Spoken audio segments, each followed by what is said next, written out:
Friends, आप लोग को फीचर थ्री में सोल्डिंग के बारे में बता रहे थे। सोल्डिंग में आप लोग को सोल्डिंग के प्रकार, जैसे आप सोल्डिंग चल रहा है, आप लोग को साथ सोल्डिंग में बताएंगे कि धातु और सोल्डर का हमेशा ऑप्लक्स किस धातु में कितना, कौन सी धातु होगा, सोल्डर में कौन कौन से तत्व होंगे। और फ्लक्स के आगे देखिए, तांबे के लिए इसमें आपको 40% लेड प्लस 60% टीन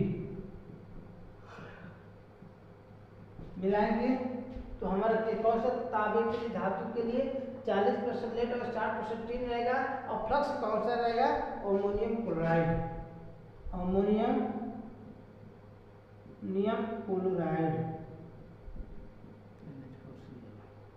ठीक, तो हमारा तांबे के बर्तन के लिए हो जाएगा। अब उसके लिए आता है पीतल के बर्तन के लिए।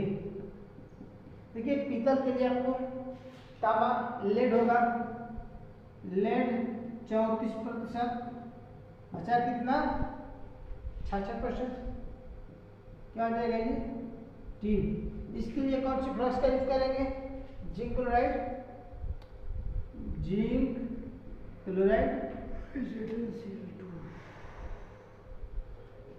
ये पीतल के लिए हो गया। अब इसके बाद आते हैं टीन शीट के लिए। अगर हमारे पास टीन शीट है के लिए कौन कौन से चाहिए, 37% लेड चाहिए, लेड प्लस 63% टीन। और कौन सी फ्लक्स चाहिए, जिंक क्लोराइड। अब उसके बाद आगे आते हैं आयरन शीट के लिए। हमारे पास जब आयरन शीट होगा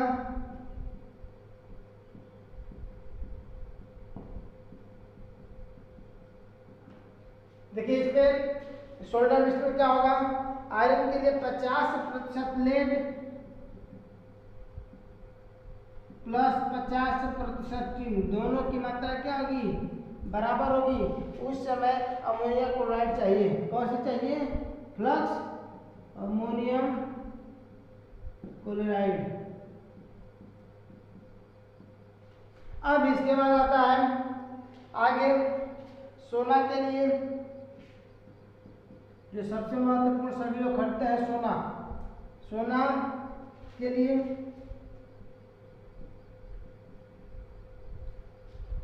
हमको 33% लेड चाहिए और 66% जिंक। टीन चाहिए, जिंक नहीं टीन। हम लोग को फ्लक्स कौन चाहिए, जिंक क्लोराइड।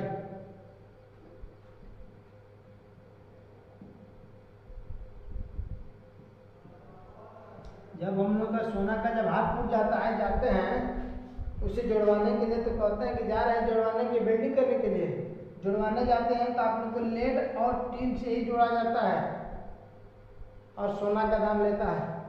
अब उसके बाद देखिए चांदी के लिए 33% लेड चाहिए, इसमें भी प्लस 66% टीन चाहिए। और कौन से फ्लक्स हम लोग आते हैं, जिंक क्लोराइड। अब उसके बाद चलते हैं हम लोग जिंक के लिए।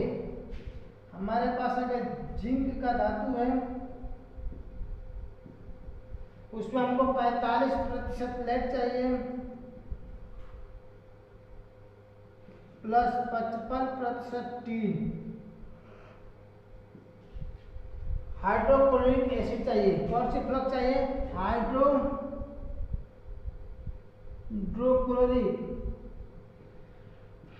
एसिड।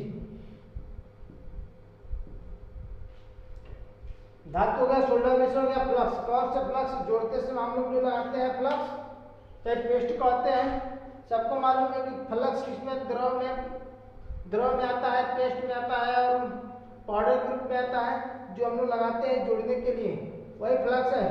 अब देखिए इसके बाद चलते हैं, कुछ ऐसे भी मटेरियल हैं उसमें कितने कितने धातु कब होते हैं। देखिए एल्यूमिनियम के लिए क्या क्या चाहिए? इसमें जिंक चाहिए, जिंक 25% प्लस फास्फोरस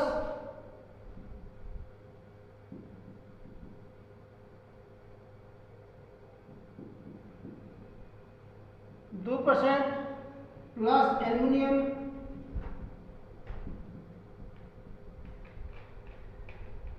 2%, 3%। और इसके लिए फ्लक्स की आवश्यकता होती है अमोनिया को, इसके लिए फ्लक्स की आवश्यकता है स्टीरीन, ठीक है। अब उसके बाद आप चाहते हैं, अब देखिए सोल्डर का किस्म कैसा होता है, धातु का मिश्रण होता है। अब देखिए ब्रेजिंग हमारे पास सोल्डर है, उसमें हमको धातु कौन कौन से? तांबा चाहिए, इसमें तांबा 65% प्लस जस्ता 35% हम लोग की आवश्यकता होती है, ठीक है। उसके बाद ब्लो पाइप सोल्डर के लिए, जब हम लोग ब्लो पाइप सोल्डर करते हैं, उसमें आप लोग को 40% प्लस शीशा 59.6% प्लस एंटीमनी जो धातु होती है 0% 4% होता है, ये ब्लो पाइप सोल्डर के लिए है। उसके बाद आता है टिन मैंस सोल्डर के लिए, टिन मैंस सोल्डर, उसमें हम लोग चलते हैं तो उस समय आता है टिन 60%, शीशा 39.5% प्लस एंटीमनी आता है 0.5% की मात्रा पाई जाती है। अब इसके बाद सिल्वर सोल्डर में क्या होता है?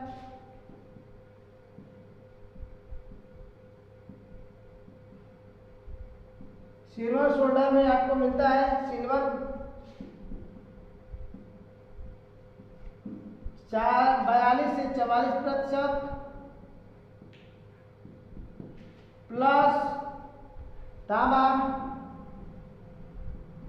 36 से 38% प्लस जस्ता 18.5 से 20.5% तक ये प्राप्त होता है। अब आता है इलेक्ट्रीशियन सोल्डर। इलेक्ट्रीशियन सोल्डर में देखिए आप लोग टीन 65% ऊपर लिखा, इसमें टीन होता है टीन 65% प्लस शीशा 34.4% प्लस एंटीमनी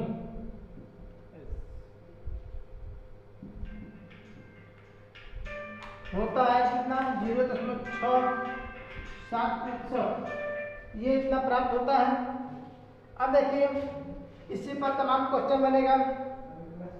मान लीजिए कभी कोई कहेगा कि तांबे के लिए टिन कितना चाहिए, कितना प्रतिशत चाहिए, तो 60% चाहिए। और कोई कहेगा सोने के लिए कितना चाहिए, ले 33% चाहिए। अगर हम लोग 100 kg का करें तो उसमें 33% टिन मिलाएंगे